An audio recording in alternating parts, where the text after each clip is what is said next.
To create a truly engaging education system that delivers an environment of learning with exceptional outcomes, I believe we need to dive much deeper into those who the industry is primarily there to serve, the students themselves. After all, they are the central purpose and premise upon which the whole industry exists. Sadly though, I'm not aware of any school, education body, government, union or teacher to ever seriously engage with students to find out what they want from their education. The assumption appears to be that as adults we know best, and the students themselves are largely ignored when bodies of work, activities and curriculums are developed. I have seen individual teachers adapt lessons or units to make them more appealing to students and increase buy-in, but at scale, when new curriculums are developed, it appears every group with some kind of stake is consulted except the students themselves. This industry apathy towards understanding the students, I believe, is a major weakness. In a commercialized world, businesses that see secondary age students as their target customers are carrying out extensive work, gathering as much data as possible on them. They do this to tailor their products in such a way as to link them with their target customers' innermost wants and desires. In the business world, this is commonly referred to as ensuring product market fit and involves extensive research to ensure the product will be well received and successful. Our students are being hyper engaged with high quality marketing by businesses to ensure they are successful in achieving this. In such an environment, it is no surprise that students are then disengaging from classroom learning, often sitting with their device playing games or otherwise engaging in products better designed to fit their interests while they're sitting in class. For education to truly appeal to students and parents, I believe it must start approaching its whole operational model like any other commercial industry. That means properly embracing, gathering and using data, as well as marketing and sales best practice to ensure learning programs are attractive to the industry's target customers, the students. In my experience, I've found that there are 6 key components of student wants.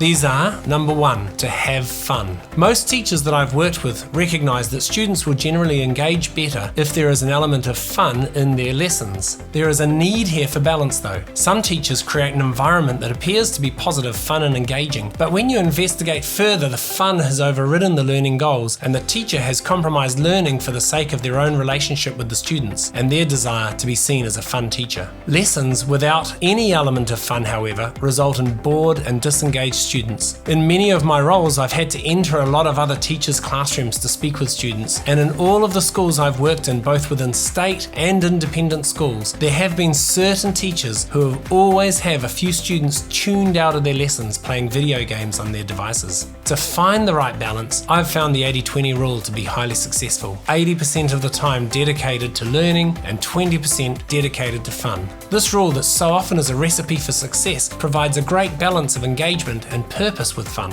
Even better results are achieved if the fun 20% is a creative activity that applies or adds value to the lesson content itself. The second component is to socialize as they navigate different relationship environments. Relationships are particularly important for secondary age students. There are a lot of relationship types they're exploring and learning to operate within. These include peer-to-peer friendships, romantic exploration, power relationships, and the effects these translate between those they have power over and those that have power over them, and the social protocols of engaging across different age groups. Teachers and schools assume a position of power in their interactions with students and couple this with the social protocols of respect for elders. Teachers regularly use guilt, pressure, and various forms of threat to get students to engage with their program of learning. This power-based model of teacher-to-student relationship then causes issues in educational leadership, as I've seen management in every school I've worked in apply the same tactics with their staff. With the students, I wonder how much longer this can continue. As an industry, I think we need to ask ourselves whether we truly get the best out of our students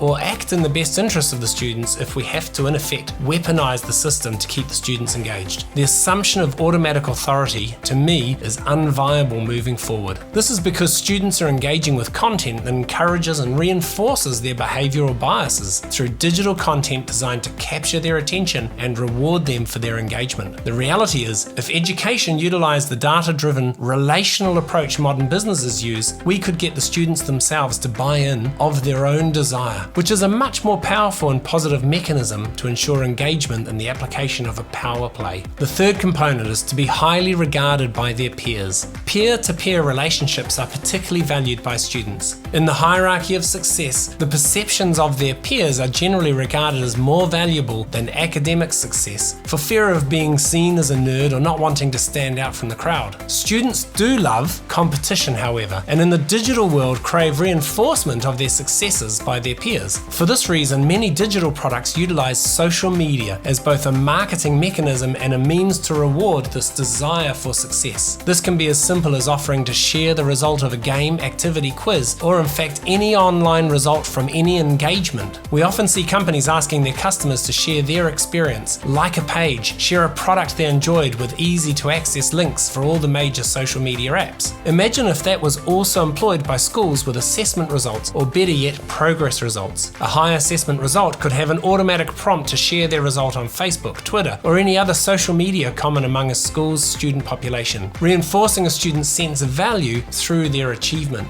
Progress results are an even more powerful way to promote growth, especially for those students where academic results are not high to begin with. Imagine a unit of work with a starting quiz or assessment and an end of unit quiz or assessment. If a student increased their knowledge or skill, they could get an auto prompt to share their progress on social media. In this way, you reward all students who increase their knowledge by a reinforced social affirmation of value. This then encourages a middle-of-the-road academic student to engage, as it is not only the high achievers who are praised for their learning.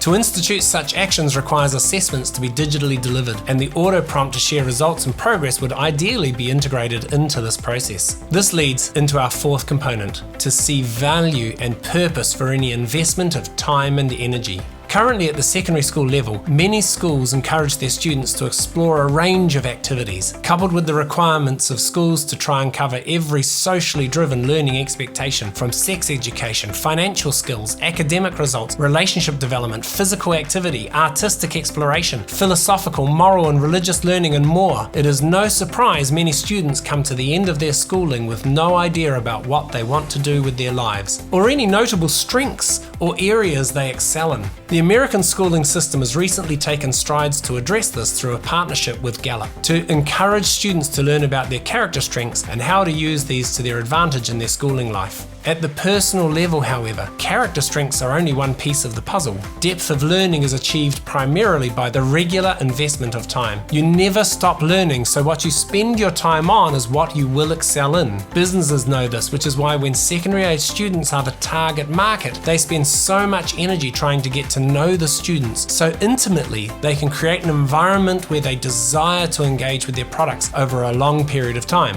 The days of school leaders standing at an assembly lectern telling the students they need to do well in their curriculum study if they want to get ahead in life, and actually thinking that will work as an engagement tactic, are over. To get students to actually see value and purpose, it is my opinion education leaders would be well served to take their cue from the business sector.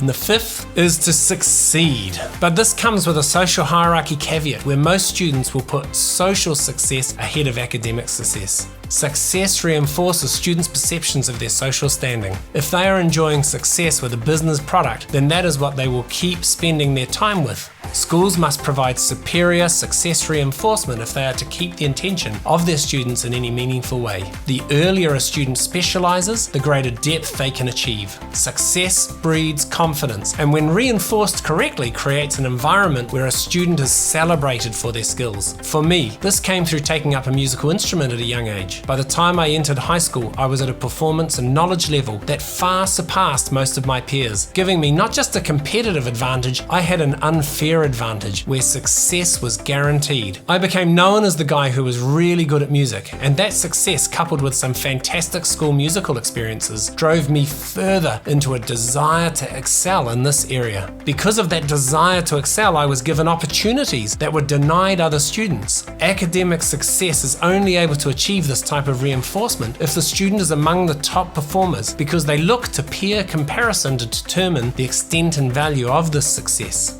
For this reason, schools must have other mechanisms to reward success in order for it to be valued by the student. Otherwise, the top performers will be the ones who value their school engagement, and all others will be left falling further disengaged, valuing their time at school less and less. This is why, in my experience, around 90% of students are not fully engaged with any significant desire to excel in their academic studies. And the sixth component is to be technologically and physically engaged. Now, that may seem counterintuitive to list technology and physical engagement together, but I have done so deliberately. The reason for this is the concept of engagement, and engagement occurs naturally by extension from understanding our students' wants and desires. Technology has leapt to capabilities many of us could not have imagined when we were students. To date, this has translated to education in a mostly infantile way. Schools use the Google Suite or Office 365 to generally perform functions they used paper for previously. Items like word processing, spreadsheets, and digital classrooms to post or receive homework tasks are really no different from the processes used when I was a student 30 years ago, except for being typed instead of handwritten.